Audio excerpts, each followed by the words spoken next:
expectation that Newcastle would become an important smelting centre can be traced back to 1803, when Lord Hobart, a minister in the British government, suggested that a manufactory of iron be established there.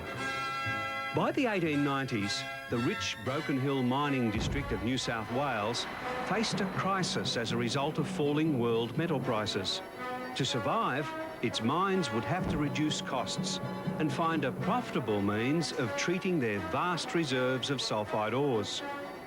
In 1912, the BHP company employed David Baker, a consulting engineer from Philadelphia in the United States, to report on the feasibility of making steel from South Australian iron and New South Wales coal.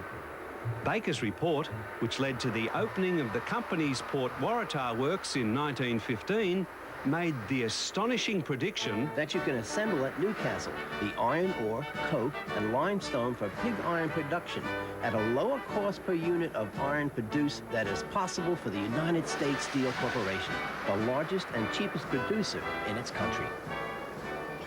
The decision of the BHP to use an American consulting engineer, David Baker, in deciding whether to have a steelworks in Australia or not was extremely significant, because David Baker, having come from America, ordered an industrial plant, in fact a whole steelworks, from the US. And this meant that when it was delivered in 1914 and 1915, in order to open the works in 1915, it was available, whereas if, for example, a German had been hired, which was the alternative, then the steelworks would never have got underway until after the First World War was over.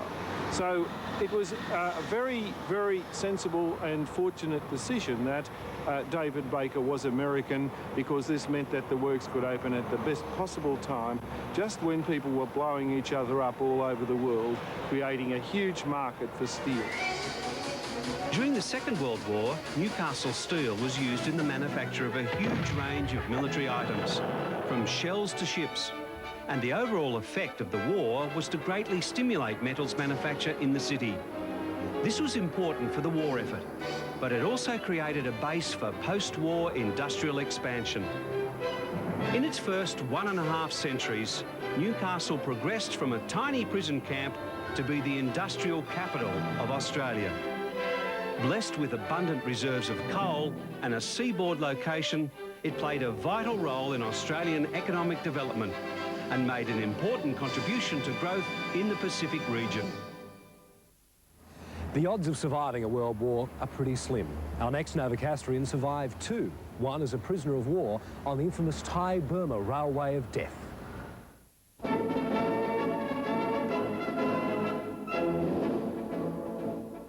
Among the many personalities that litter Newcastle history, one name stands tall: Brigadier Sir Frederick Galligan.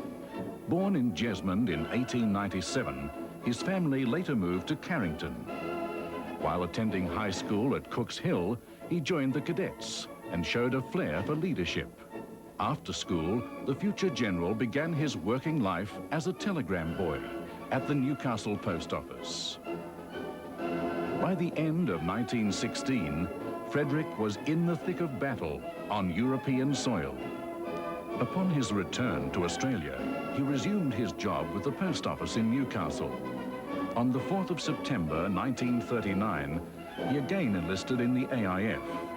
Arriving in Singapore in 1941, there wasn't much time for the troops to settle in before the Japanese began their invasion sweep across Southeast Asia.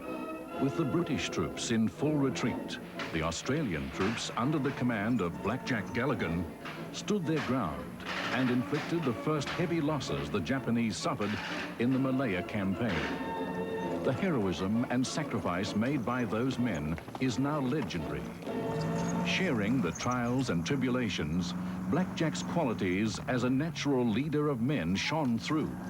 But all of this could not have prepared the boy from Newcastle for the toughest challenge of his life: imprisonment under the Japanese. As commanding officer of all Australian POWs, Blackjack became the buffer between the Japanese and his men. From the beginning of their imprisonment, conditions gradually worsened.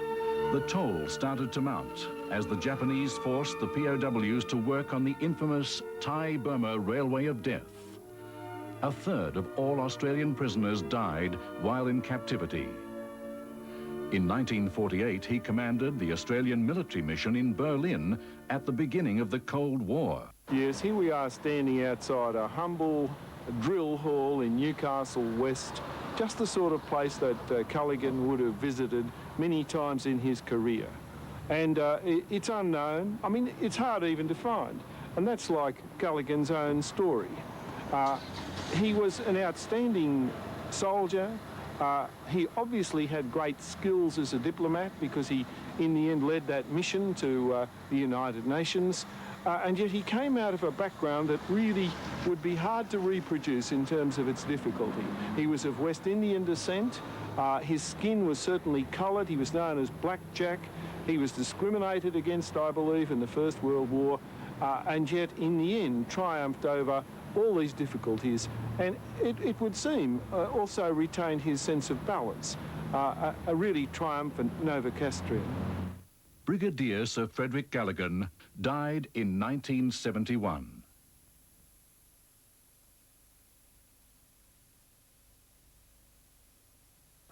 Well, as you've just seen, Dr. John Turner had a unique insight into Newcastle's past.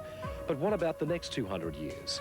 As this century draws to a close, Newcastle faces uncertain times.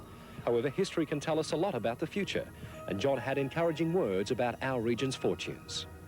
I think the main thing to remember is that Newcastle has always undergone change. There's been a great deal of change from convict to railways, from coal mining to steel, and change is with us once again. And despite the change, and inevitably there will be more change, Newcastle will remain, I believe, a very strong and growing city.